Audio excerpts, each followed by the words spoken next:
Everyone has their favorite go-to slasher flicks to meet their twisted needs for a splatterfest. Two of those horror classics both feature an iconic villain who is hunting down suburban teens in a variety of inventive and gory ways. Nice hearing from you, Carlos. The films also changed the horror landscape forever in their own unique way. There's A Nightmare on Elm Street, horror legend Wes Craven's supernatural slasher flick from 1984, and his 1996 meta-horror film, Scream, with both movies creating a legacy and franchises that would subvert the genre in their own twisted way. There are certain rules that one must abide by in order to successfully survive a horror movie. But which of these brilliant horror classics deserves the slasher crown? There's only one way to find out. Face Off!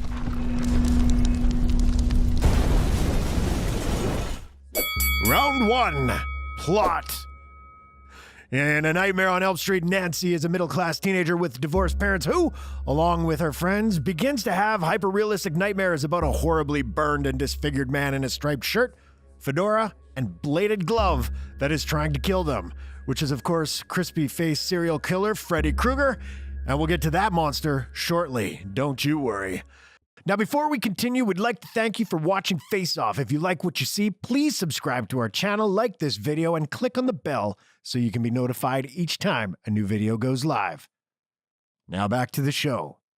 After her friend Tina is brutally murdered by Krueger during a sleepover at a victim's house, Nancy becomes increasingly terrorized by the maniac in her sleep until she takes active steps to find the root of the evil within Krueger's relentless, dream-invading serial killer.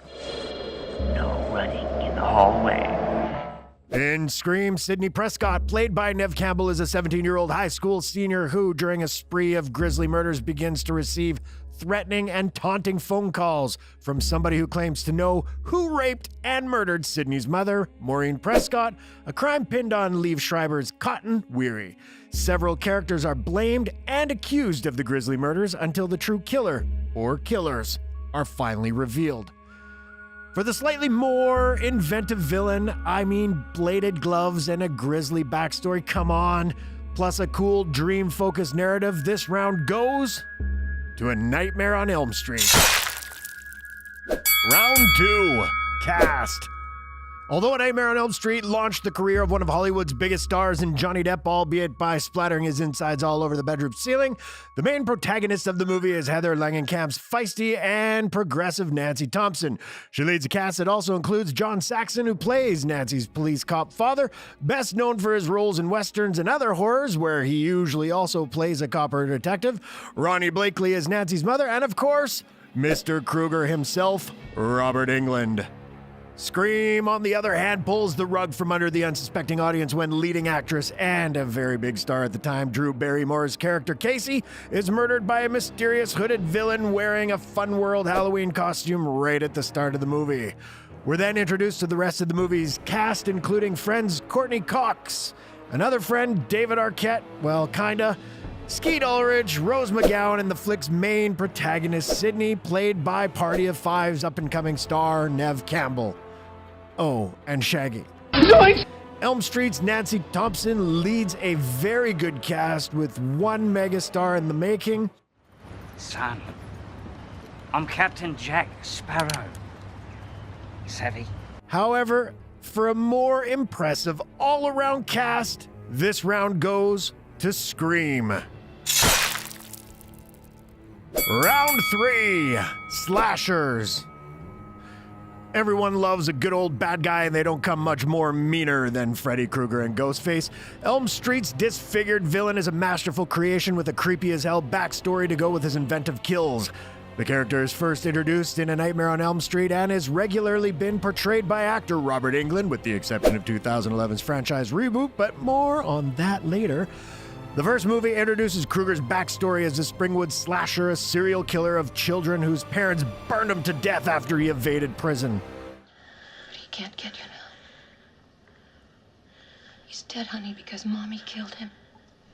He murders his victims from within their dreams, subsequently killing them in the real world, and is most commonly identified by his disgusting, burnt face, red and green sweater, brown fedora hat, and trademark leather-bladed glove on his right hand. Quite the fit.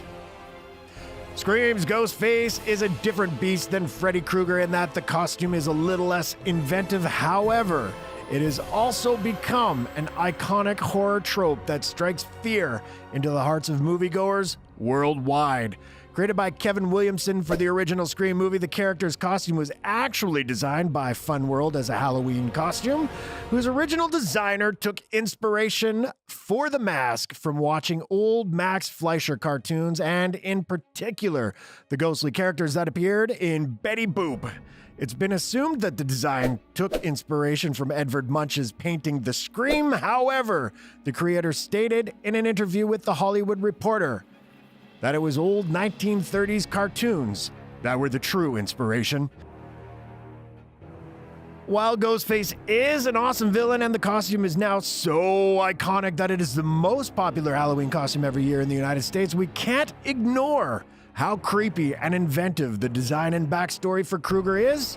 So, this round goes to A Nightmare on Elm Street. Round 4. Kills. Now on to the blood, the guts, and what we all come to watch these movies for. Well, maybe that's just old, sick, and twisted me. The kills. Both movies open with inventive, gruesome, and shocking death scenes to let the audience know what they're in for. In A Nightmare on Elm Street, the first time we witness Freddy Krueger's demented dream-hopping monster unleashes fury, it's truly disturbing. Teenager Tina Gray has already been tormented by Krueger at the start of the movie when some of her friends, including protagonist Nancy Thompson, sleep over at her house. She's brutally murdered by Krueger while she sleeps. Her boyfriend Rod watches on helplessly as her body is slashed and thrashed around her bedroom. Later on, Johnny Depp is also dispatched by Krueger in another very bloody death scene. And we also get severed fingers, strangulation, and death by being pulled through a window? Hello? Hello? Yes? Who is this? Who are you trying to reach? Scream doesn't hold back on the bloodshed as well, and the first to be knocked off to the shock of audiences upon release was Drew Barrymore's Casey Becker. While innocently making herself some popcorn in the kitchen, Casey receives a phone call from a mysterious caller that starts as a seemingly harmless chat about horror movies, and it escalates to something more sinister, and before you know it, her boyfriend is gutted on the patio and she is stabbed to death with her lifeless corpse left hanging from a tree for her parents to find. We're also treated to more stabbings, death by garage door, throats being slit, and finally the true killers, who turn out to be Sydney's boyfriend Billy and his friend Stu, electrocuted by TV and shot in the head respectively. For the invention and technical innovation used to shoot the scenes, this round goes to A Nightmare on Elm Street. Round 5, Girl Power. Wes Craven conceptualized Nancy after talking to his daughter, who questioned him over a scene in his 1982 movie Swamp Thing, in which the heroine clumsily and stereotypically trips and falls over nothing. He wanted the character of Nancy to lead the revolution in the positive portrayal of women in his films, and despite some near misses with Robert Englund's Freddy Krueger, she eventually finds a way to catch and defeat the supernatural killer. Well, after he's brutally slaughtered most of her friends and family, that is. Nancy, however, is a strong and dependable lead that fits Craven's vision for a more progressive female character very well. She wouldn't return for the sequel, but did come back for 1987's A Nightmare on Elm Street 3, Dream Warriors, and 1994 Wes Craven's New Nightmare. While Scream's ensemble cast all get a chance to shine in their own right, it is Campbell's Sidney Prescott who becomes the focal point for the franchise, which was almost not to be, as Drew Barrymore was first cast as a lead, only for scheduling conflicts to reduce her involvement to first act slasher bait. Despite Sidney discovering that one of the Ghostface killers is actually her boyfriend, who it is revealed murdered Sidney's mother for having an affair with his dad, she doesn't run from her problems and instead faces her tormentors head on, and finally delivering the killer shot. herself. Elm Street's Nancy Thompson is arguably a superbly written female character and holds her own against one of the all-time greatest horror villains in history, repeatedly. However, for more consistent moments of bravery across a franchise, this round goes to Scream. Round 6, Law Enforcement. The overarching aspect of law enforcement in A Nightmare on Elm Street is that Lieutenant Don Thompson is the father of protagonist Nancy and the ex-husband of her mother, Marge. The competence of the cops in Elm Street can be called into question, though, as they incorrectly arrest Rod Lane by using Nancy as bait for the murder of his girlfriend Tina, and also allowed pre-toasted Freddy Krueger to leave police custody due to a technicality. Somebody forgot to sign the search warrant in the right place, and Krueger was free just like that. After Rod's apparent suicide, which, as we know, was actually Krueger's handiwork, Dawn ignores Nancy's claims that Krueger has been resurrected, and although they have become estranged, Dawn eventually realizes Nancy was correct and helps her attempt to catch the serial killer in the movie's finale. On the other hand, or glove, Scream has a very different type of police department from Elm Street's Springwood, and that is due to one character in particular, David Arquette's Deputy Sheriff Dewey Riley. The goofy character has become a favorite with fans over all 4 soon-to-be 5 films, and Craven initially intended to kill him off at the end of the first movie when he was stabbed by Ghostface. However, Craven actually filmed an additional scene in which Dewey survives, and when test audience reacted positively to this cut of the film, the scene made the final cut. So, despite the family connection in A Nightmare on Elm Street, we can't overlook the mistakes made by the Springwood Police Department, and so for this, and the fact that Dewey has become a mainstay in all the movies, this round goes to Scream. Round 7, Critical Reception. When A Nightmare on Elm Street was released back in 1984, it was met with a largely positive critical reaction. The Washington Post praised the film, stating that, for such a low-budget movie, A Nightmare on Elm Street is extraordinarily polished. And that although the genre has built-in limitations, director Wes Craven faces the challenge admirably. Other reviews praised the movie's villain Freddy Krueger, stating that he was the most chilling figure in the genre since The Shape made his debut in Halloween. Although some critics thought the relationship between Nancy and her alcoholic mother was underwritten, overall the movie was a hit, not only creating an iconic villain, but a sustainable franchise. Scream was also met with praise from critics, but for different reasons. The approval rating for the film on Rotten Tomatoes is 79% based on 75 reviews, while the critical consensus for the film states that horror icon Wes Craven's subversive deconstruction of the genre is sly, witty, and surprisingly effective as a slasher film itself, even if it is a little too cheeky for some. Empire called it clever, quick, and bloody funny with fiendishly clever, complicated plot which deftly mixes irony, self-reference, and wry social commentary with chills and blood spills. It was the movie's self-awareness that really set it apart from other similar movies in the genre and is arguably another triumph for director Wes Craven. So while A Nightmare on Elm Street earned deserved praise upon release, the critical reaction is arguably more in favor of its competitor in this face-off. So the round therefore goes to Scream. Round 8, Iconic Moments. Man, where do we start with the iconic moments from these movies, as both have memorable scenes that are now etched in the minds of horror fans around the globe. Starting with A Nightmare on Elm Street, we have to go back to that moment first, when Johnny Depp's Glenn has his insides painted all over the bedroom wall.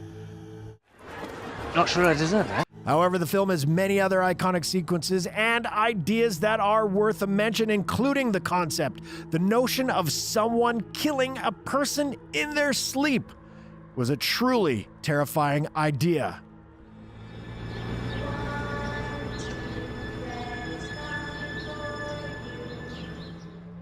One, two, the eerie nursery rhyme sung by the 3 young girls skipping rope when Freddy assembles his bladed glove for the first time. The bedroom scene in which Krueger pushes through the wall while Nancy sleeps. Tina, death scene. The final confrontation between Nancy and Krueger, plus the monster's iconic first appearance. Wes Craven's Scream also showcases many memorable sequences, starting with that shocking opening scene and the horror of Casey's parents finding her lifeless body hanging from a tree. Other highlights include Randy running through the rules of being in a horror movie, Tatum's death by garage door, the first meeting between Sidney and Ghostface, which is a masterclass in building tension, Principal Himbry's grisly death, and who can forget the creepy as hell moment that Billy and Stu reveal themselves to be the villains of the movie, just showing how unhinged they really are. Due to how original the concept was, the wild imagination behind the kills, and how iconic the character has been overall, this round goes to A Nightmare on Elm Street. Round 9. Sequels. Sequels. You either love them or hate them, and often they can be hit and miss in terms of building the legacy of the characters and the mythology. In the case of A Nightmare on Elm Street, this is certainly true. First sequel, Freddy's Revenge, was met with a mixed response from critics. It was released in 1985 when Jack Shalder stepped into the director's chair and writing duties went to David Chaskin. Craven returned on co-writing duties for Part 3 Dream Warriors in 1987 that showcased some pretty awesome kills. 1988's Part 4, The Dream Master, saw Die Hard 2's Rennie Harlan on directing duties and showcased some pretty cool scenes, including a time loop that mirrors how nightmares often work, and was followed by Part 5, The Dream Child. That's a fun but cheesy entry in the series. Next up was Freddy's Dead, The Final Nightmare in 1991, which shockingly wasn't the final nightmare, followed by Wes Craven's return to the franchise with 1994's New Nightmare, a standalone movie in which Krueger haunts the cast and crew of movies about him in the real world. 9 years later, Freddy returned to do battle with another horror icon in Ronnie Yu's Freddy vs. Jason, and the series is rounded off by a much criticized reboot of the franchise in 2010, starring Watchmen's Jackie Earle Haley and directed by Samuel Bayer. It's safe to say the movie does not enhance the legacy of the franchise. On the flip side, Scream hasn't managed to spawn as many sequels as Elm Street has yet. However, creator Kevin Williamson initially attached 5-page proposals for potential sequels to Scream when he originally sold the script, hoping to entice prospective buyers into investing into a film and franchise. Due to the massive success of the film, Scream 2 has arrived less than a year after the original, again directed by Craven, and was met with favorable reviews, some even saying that it was better than the first.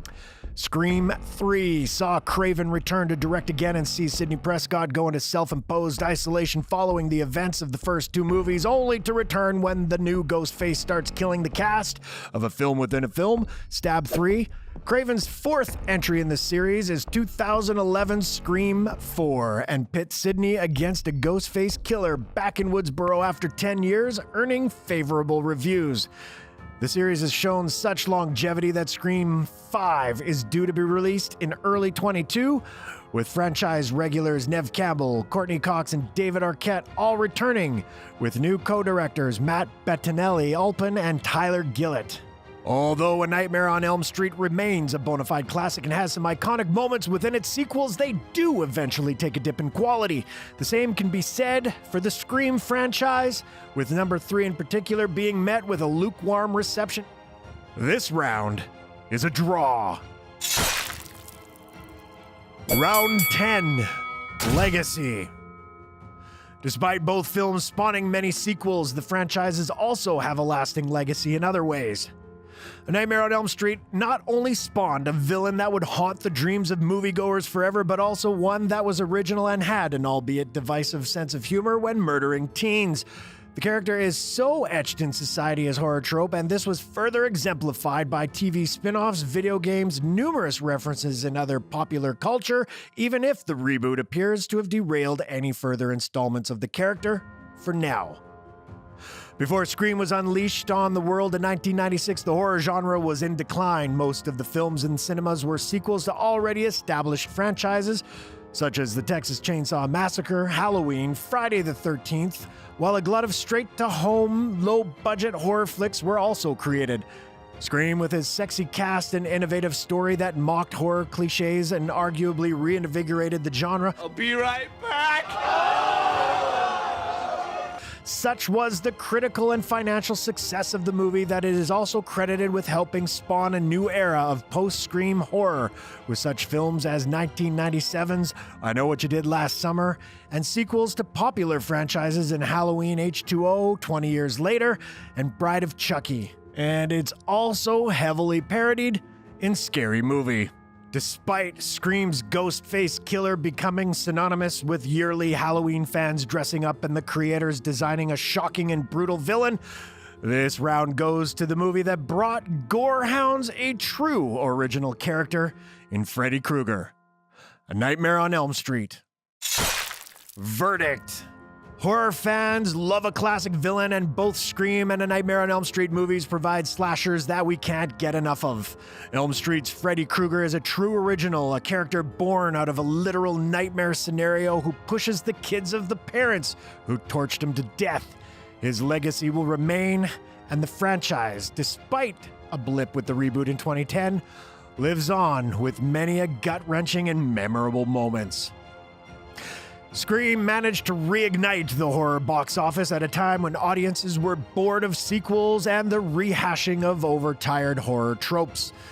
Its knowingly self-referential and jokes were refreshing and made horror fans look at the genre with a fresh spin.